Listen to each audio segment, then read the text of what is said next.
Welcome to another edition of Insta Chat with the Journalist. I'm Andile, aka the Journalist DJ. And yeah, man, we back at it. Today, my guest is called Zikhona, talented lady from Grahamstown out there in the Eastern Cape. One thing I love about the Eastern Cape is that, they produce such amazing vocalists. I was actually chatting to a friend of mine about it, and we're like, vocalists from Eastern Cape. I don't know if it's the Xhosa thing or what, but they're amazing. So my guest, Zikhona, is from Grahamstown, and yeah, man, she's just here to chat to me about her career, her journey, and her plans for the year 2021. And I can't wait to chat to Zikhona. I think it's going to be amazing.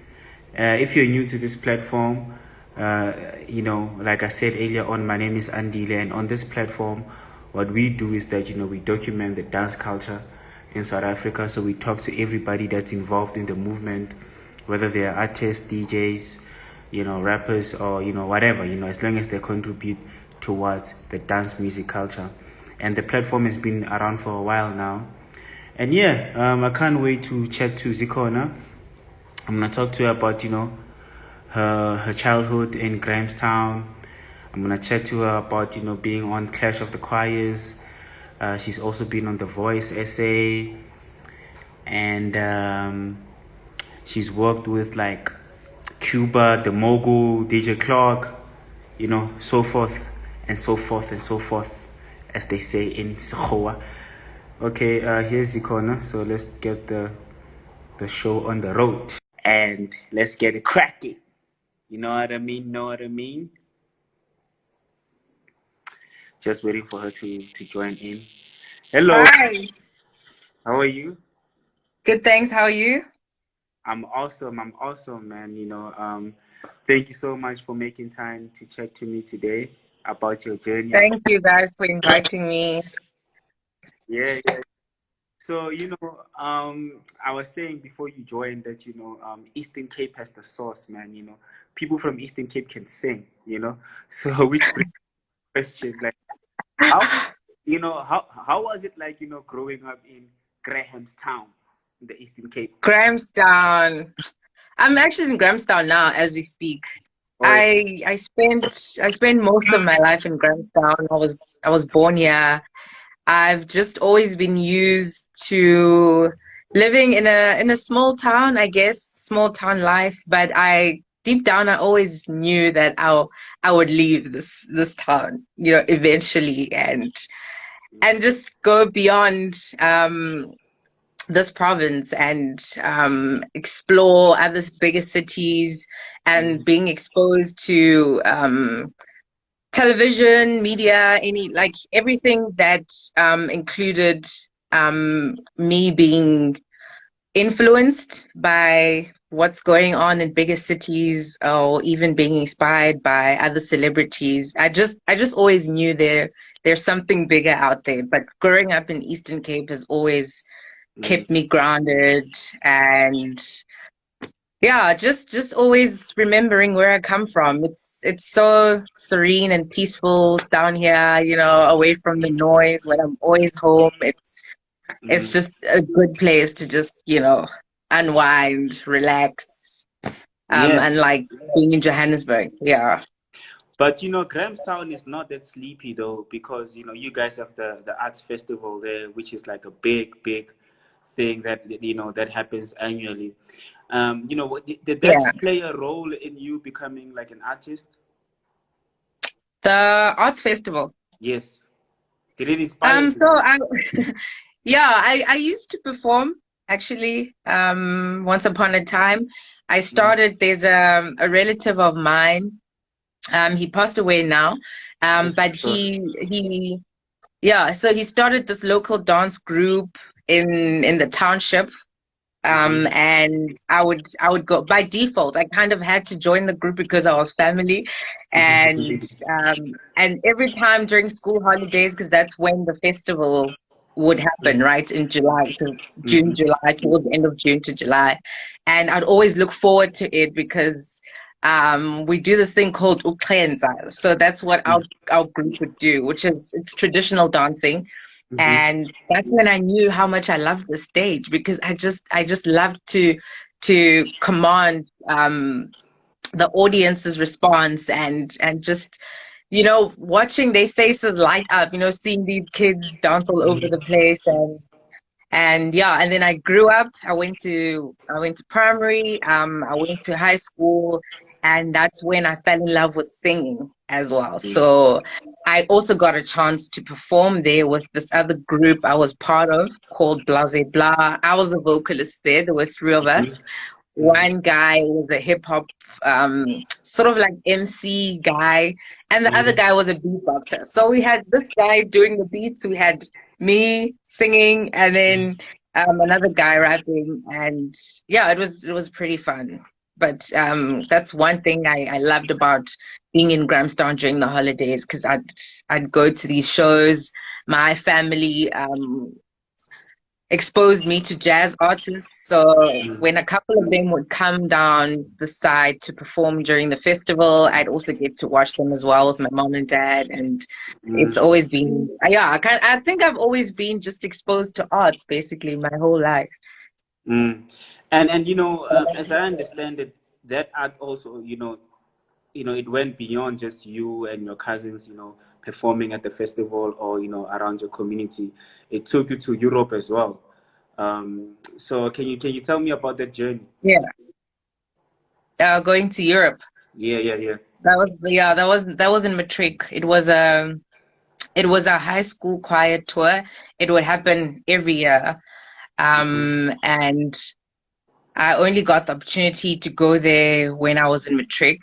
So it was my first time going overseas, my first time getting a passport, like just traveling outside of my country. It was exhilarating. It was also quite nerve-wracking because it's a different environment, different cultures. They speak German. They did know a little bit of English, but we kind of like, because we would travel as a group, right? And we'd always have to tell people, no, we're from South Africa. And then that's when they'd be interested to know, you know, oh, Mandela, that's what they'd say. But that was a great experience to be able to perform on another platform, actually, another stage. I think I even made a friend there who was speaking what's this language? She was from Poland. It was a fun experience. There was some things that we ate for the first time that we were not used to. There was it was a fun experience. So it was a music festival that my high school took part of, VGHS. I went to VGHS here in Grahamstown. We stayed there for over a week. I was a bit homesick. I won't lie. Because it was like the first time I was being away from my family as well, and I'm in this foreign country. But made some good memories there. It was absolutely fun. And you know, I can imagine like an experience like that obviously, you know, made you want to get into the music thing more. But you know, you're in matric. Obviously now you have to go study. And you know, you're an educated person, so I just want to know, because a lot of artists, there's always like this, you know, thing between education and the arts and the family. So how was that experience like for you? That was tough. I think I've always lived my life sort of like not really a split life, but I've just always been not on like one side of things, you know. So I think this even started in school when I'd be involved in a lot of arts, and then also I was raised in a family that had a lot of teachers. My mom, before she became a healthcare professional, she was a teacher. I think like 2 or 3 of my uncles are also teachers. Like I was just bombarded with like education, education, graduate, do this, do this. My one uncle of mine is a maths and science teacher. The other one is an English teacher. They'd always help me with my homework, and they kind of like always hinted,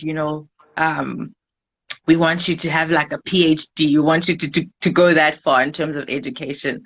But when this bug, bit me, and this love of music and arts, just started creeping in my life, I realized I'm talented in music, and I also have the ability to study something else outside of music. But when I brought up the conversation with my parents, and this was now in matric, and I had to decide what I want to apply for in varsity, I told them I want to apply for a Bachelor of Music. And they were like, Janikalo, like you did biology, you did maths, and it wasn't maths, you did physics.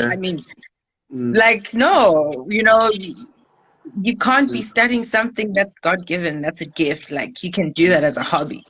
I won't lie, it hit me because for me, music didn't feel like a hobby. It felt like it was part of me, So I eventually, I think I just grasped maturity at a younger age, and I realized how proud my parents were of taking me to a Model C school. Just being there while collecting awards at prize givings, knowing how much potential their daughter had, and I didn't want to throw that away because I'm still blessed and grateful for that opportunity to be educated. Not a lot of people got it, and I don't know. I think that's what also made my parents proud. That okay, we're happy that you went this route, as well. And I was scared. I did a Bachelor of Science. I went to a university that was pretty much not like Joburg Central, and it wasn't a Wits, it wasn't a UJ, it wasn't anywhere where my friends from high school went to. I basically started life from scratch, and I did a degree all alone, and I passed the flying colors, and I was super proud of myself. But then in between that, I would, scout for auditions, and then I just always want to put myself out there, even though I knew I was a full-time student. But one thing I never forgot was why I moved to Joburg and what I came to do. And I've just always been a person who never wanted to disappoint my parents. So I was like, done. Now, let me follow my dreams. And they supported me throughout my career choices. Yeah. And education is important because, obviously you need, something to fall back on. I mean, look now, during COVID, you need education to, to survive because there are no gigs or whatever. You know what I mean? Through that. Yeah. Absolutely. And tell me about, and then obviously, in between studying or after studying, you obviously, trying to get your name out there, and then here's Clash of the Choirs, SA. How was that like for you? That was my first TV experience. I don't know what to call it, but after a couple of times auditioning for idols, and I didn't get as far as I'd wanna go.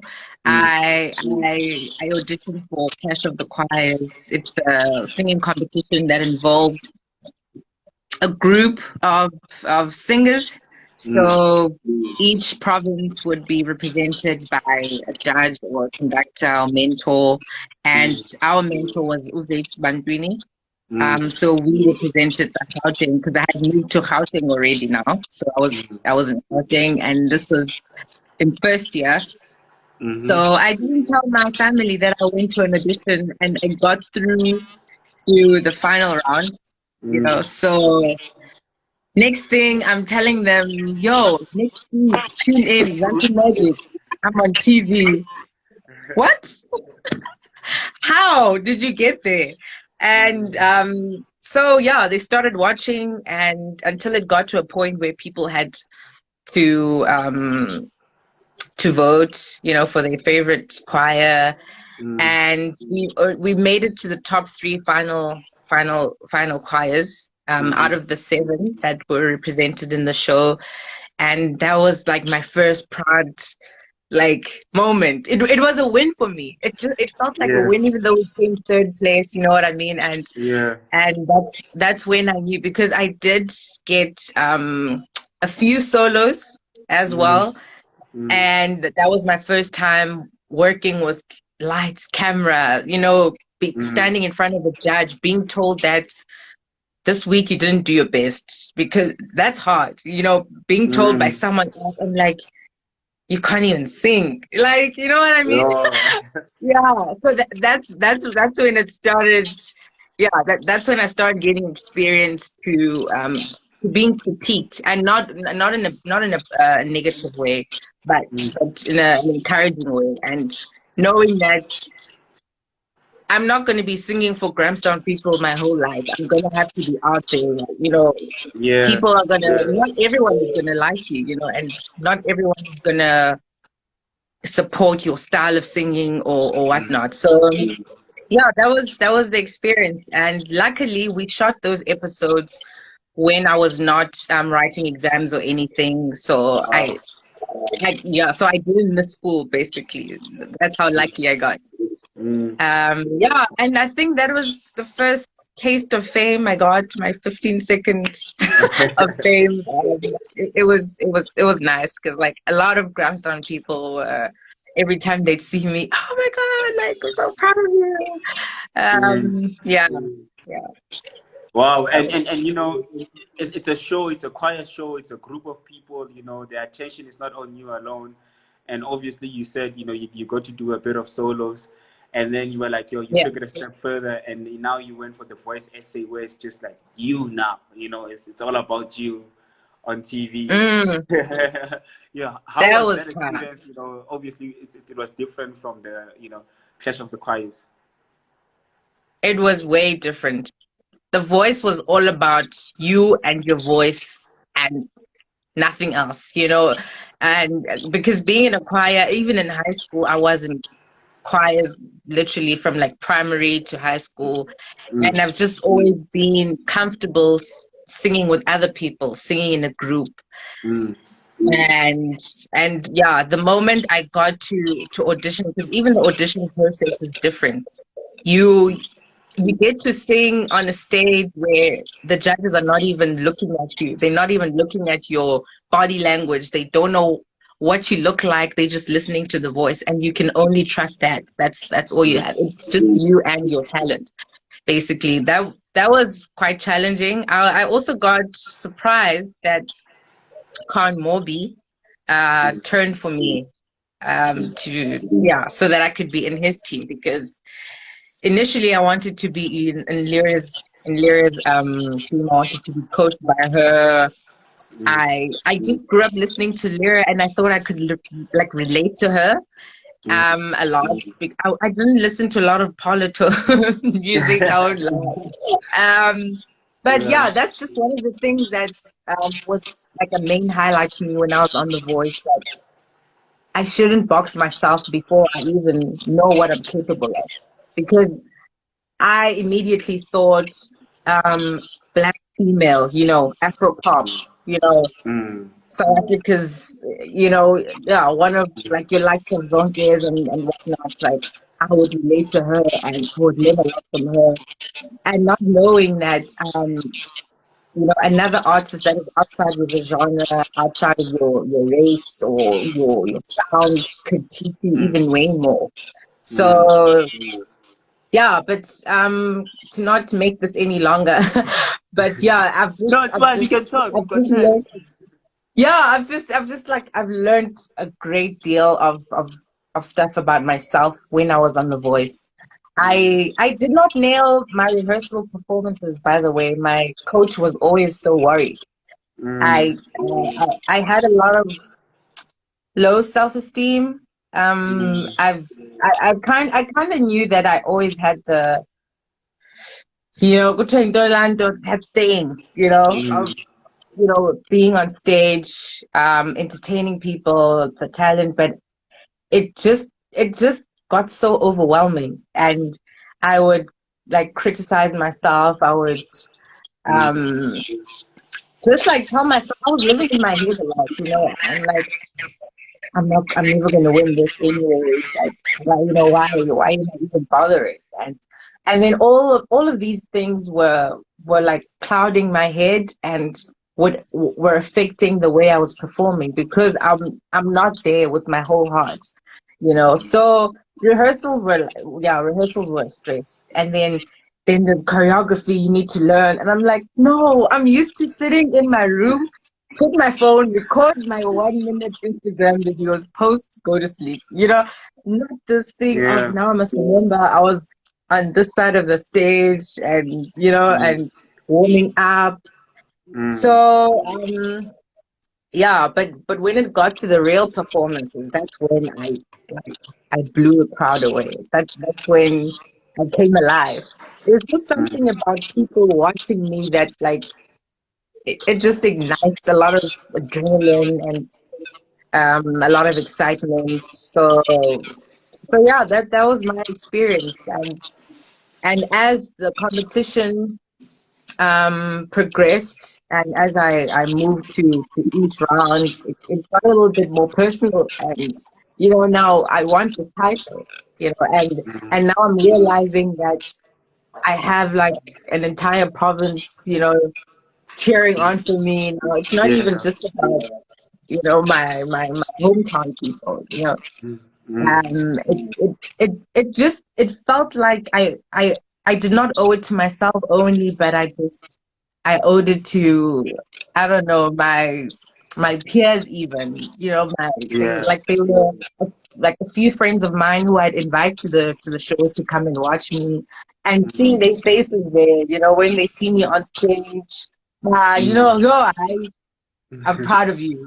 Like, oh, that's yeah. my sister. That's my friend. It would excite me a lot, and I was quite bummed when I was voted out of the show. But I Mm, had a moment to myself, and I looked back. I was like, remember when you auditioned, and then they chose 100 people, and mm, now you were in the top 16. And yeah. I just looked at it that way, and Mm, luckily, I was being scouted. I did not even know that I was being scouted during that time by label executives, and that's when I started getting mm, Facebook inboxes, mm, Twitter DMs and whatnot. People wanting to work with me, people wanting to interview me. It was just bigger than being on that stage every Sunday singing to people and thinking that it's over. It, yeah. yeah, it was a whole lot more than that. And I'll never forget that experience. Yeah. Yeah, you had your fair share of, reality shows. You tried out Idols, Clash of the Choirs, and obviously, The Voice SA. Like, would you go back to like entering competitions moving forward? No, I've been asked this question, especially after I left The Voice. I don't think I would at this point in Mm, my career. mm, It looks easy on TV, guys. Standing there, performing, doing what you love, mm, looking all cute, but it's emotionally taxing as well. It mm. it takes a lot more than learning a song and performing it. Yeah. Um, it's psychological, and it's like trying to also be an individual out of 100 singers, and Yeah. trying to be you is difficult. There are a lot of things that we don't talk about that happen behind the scenes. Um, Uh, your producers, your whatnots. At the end of the day, it's their show, and they they want viewership, they want this, they want that. You are not in Oh. full control. Unfortunately, you are not in full control of everything that happens. And we sign non-disclosures, we sign contracts. You know, there's things that we can't do. You know, there's only so much freedom that you get. But the platform, I'd say, is a big win. You know, from experiences like that, getting to be exposed and putting your name out there. Sometimes the people that don't even win the competitions actually make it even further than the ones that grab the title. So I've learned a great deal of lessons from those shows. I've met people, and one thing I know about myself, I connect with people, even if you're a contestant, even if you're an assistant crew member. I connect because I know it's not the last time I'm seeing that face. And this industry is so small, so whichever stage I'm on, whatever room I'm in, studio, you name it, I make sure I leave that room learning something, even if it's like taking a number, you know, a contact number, or giving someone my number, knowing that they'll probably forget me the following day or something, but I make that effort. So I won't say I'm at a place where I'm so desperate to enter another competition to be known or to put my music out there. But I've used all of those past experiences, and I told myself I'm going to network. After that, I've been networking. I've been writing. During lockdown, I've been perfecting my writing skills. I've been trying to record myself. I have like a mini set up there in my bedroom in my apartment, and I'm learning to record myself. There's just so much more, you know, but I'm going to encourage people that also want that first step. Take it. Auditions are free of charge. You don't have to pay anything to audition, you know. And if you get a no the first time, it won't be the first no. You'll get another no. You'll get another no. But then it only takes 1 year to change everything. So you know, go for it. But for me right now, I'm focusing on building my music career and taking it to the direction that I wanted to. I've been through the most. I've been through the most, but I'm also grateful for those hurdles as well, because it brought out a lot of potential that I didn't know I had as well. Yeah. And you know, earlier on you touched on, you know, that, you know, you got people, you know, inboxing you and, you know, DMing you, wanting to work with you, because now obviously you're on this platform, they love your talent, and you know, you got discovered. So you know, how did that go? Have you started working with like labels, or are you signed, or you know, how did that go? I'm independent at the moment. I'm not signed. I don't have license or distribution deals with any labels at the moment or anything like that. I was, however, signed and got a recording and publishing contract a few years ago. Actually, I think I did mention earlier when I was on The Voice. So I was approached by a label, and the head of A&R got in contact with me. Immediately, I was so excited, because I was like, what? Like, this is an opportunity. You know, I'm fresh off a singing competition. I didn't win particularly, but this feels like another win to me. You know, someone was out there and they saw something in me, and they saw potential. And I jumped on the opportunity. I was excited. I immediately informed my family and my parents. They supported the idea. But there are some disadvantages about the opportunity that I was given, or I jumped for, so to say. I also think that as an artist, you need to go through things like that so that you're aware of the kind of people that are in this industry, and knowing that music is a business at the end of the day. So I realized the moment I realized that this doesn't feel like, because I jumped on the opportunity out of, it's passion. Yeah. It was very innocent, like I'm here thinking, I'm gonna be mentored, I'm gonna be but I felt like I was drifting in another direction that I did not expect, to take, and so that relationship had to end, unfortunately. But I did work with an amazing songwriter, producer, Kimosabe, during that time. We worked together, and I released 4 singles under the label. Mm-hmm. Umama released it in 2017, and then 3 other singles after that. Mm. So that was my first time having music on um, a digital platform, digital platform, excuse me, Mm. and having people, looking for my songs and my name on iTunes and Apple Music and whatnot. It was exciting, I got a few radio interviews. It was just my first time Mm. um, performing a song that is mine, not Yeah. covers. Because I started recording covers and posting covers, of, Yeah. people's songs, and yeah, I'll forever be proud of that moment. I still do perform my very first song in my gigs.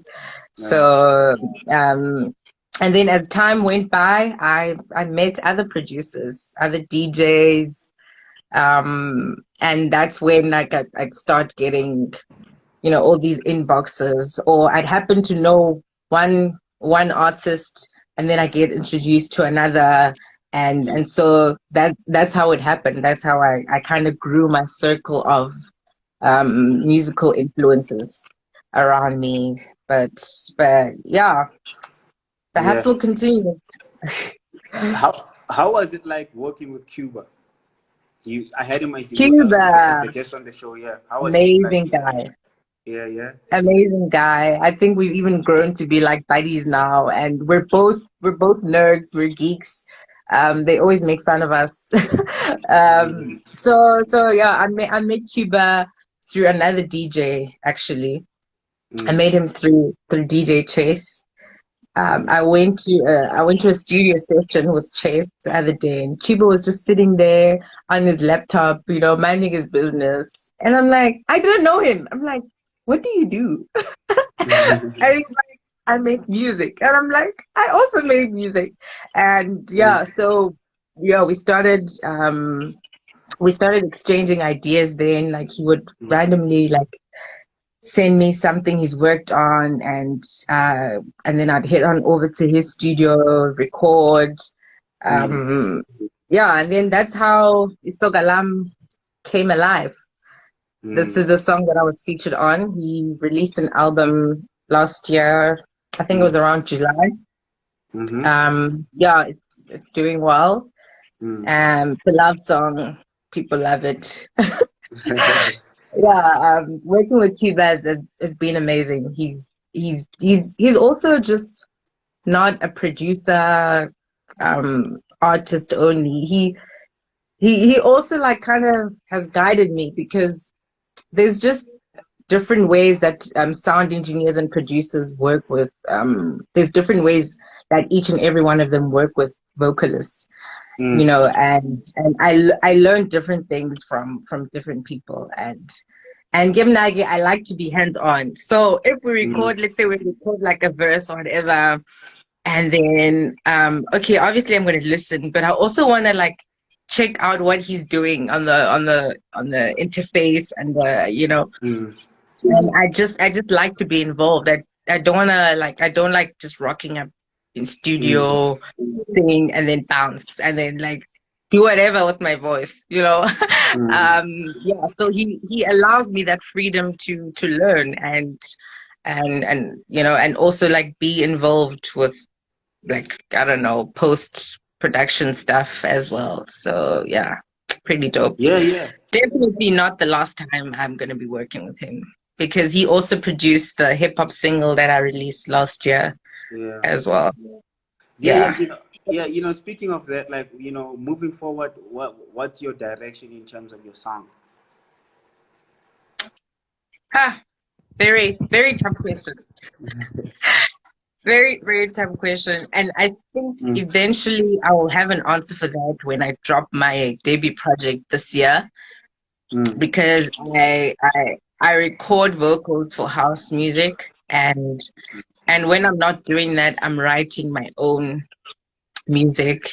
And I've recently fell in love with hip hop. I have always listened to hip hop and rap, your Tupacs, your Jay-Z's, you name it, your Kendrick, you know. But the rapping thing was like a mini secret of mine that I had since varsity.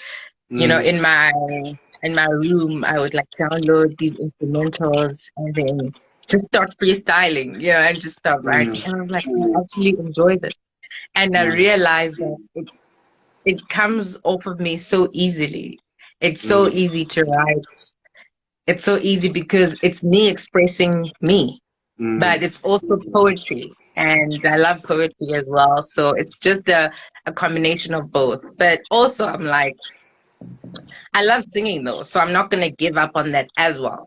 How can I gel the two? So that's where I am.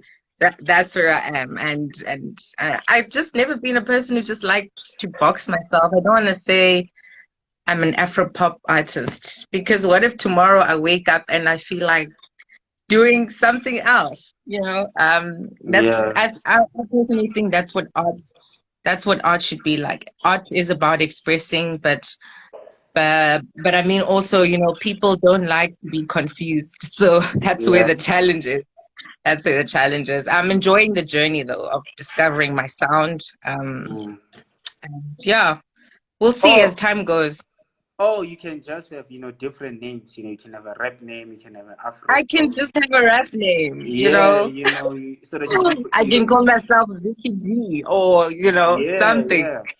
So that, you know, people, your listeners know, okay, cool, if they want house, they listen to this alias, you know, that type of thing. But anyway, just a crazy idea that I'm throwing out there. Yeah. Last question.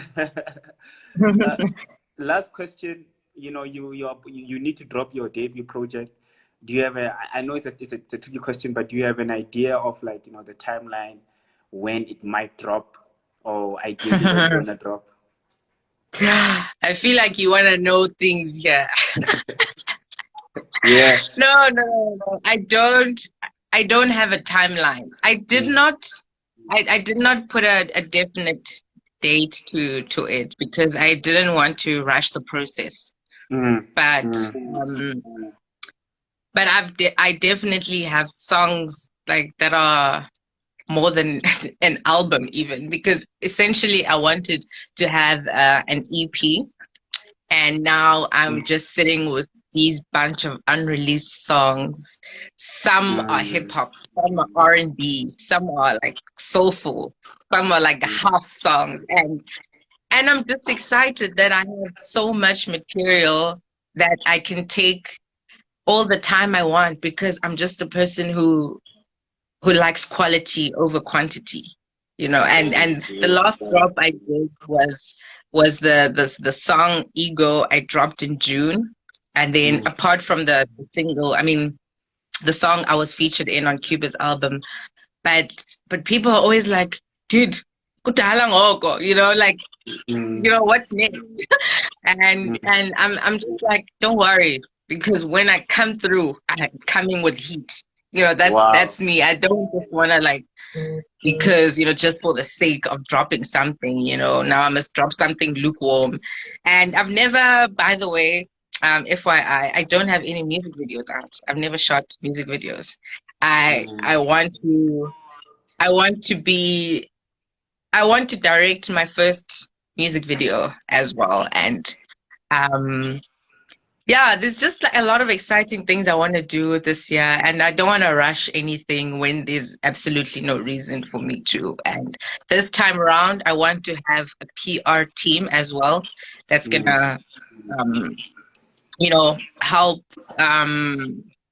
market, you know, my stuff, and get as much radio plugging, you know, as I can, and just do it right, because I was never I was never given that opportunity, especially when I was signed. I never got full control over my craft, Yeah. and I want to use this opportunity, and I want to show someone else who is also maybe an upcoming artist or upcoming independent artist specifically, that Mm, you don't have to give your craft, or because mm, it's something very precious to you, over to everyone. I mm, mean, you do need a team, you do need people behind you, but just remember that, like, this is your life. Music mm, is just not anything that you can just wake up and decide to do. It's part of mm, you, so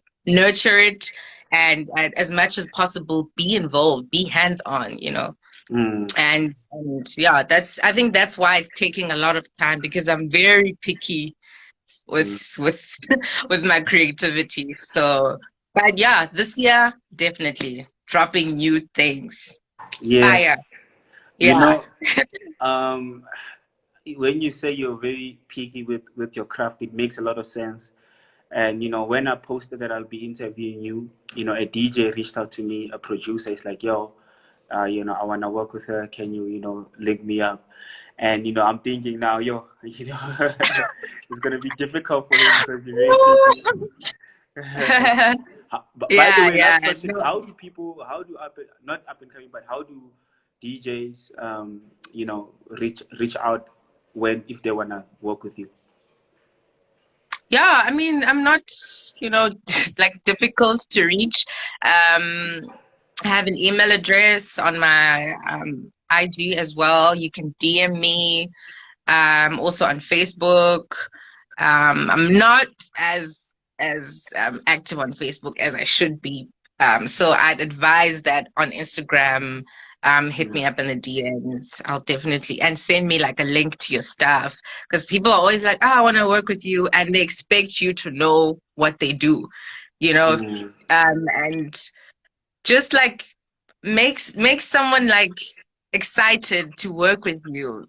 Just be mm, like, send me something, even if it's not done. I'm working on this project. What do you think? And then, mm, like, that's the chemistry and interaction that I appreciate the most before I even work with someone, because anyone can produce, anyone can sing, any two people can just work on a song together. But for me, it's more than that, mm. the chemistry, the vibes. The vibes Yeah. must be there. So I can't say no because Umdu is not famous enough or is not this. No, like, I'm just all about the vibes, honestly. Mm, Yeah. mm. Okay, wow, well put. Thank you so much for your time. And thank you for, thoroughly answering my questions. I really appreciate it. Thank you for having me. I And know I'm quite of a chitter chatterbox. no, I So enjoy interviews like that because that I yeah. mean that's why we're doing this, because we want to get to know you better, we want to understand. So I don't like one word answers, So I like people Yeah. explain, yeah. Yeah. I mean, Yeah. it, Yeah. it it also shows that you're a writer. You are an artist. It's all about expression. So, shout out to Mm. you. Thank you. I appreciate it. Yes, and yeah, I personally can't wait for you to drop your project. I think it's gonna be amazing, and I think the nation and the world will love it. Ne? So please, Mm. whenever, no pressure, but be waiting. No pressure, but pressure. Yeah. All right. Thanks for having me. All right. Bye. Bye.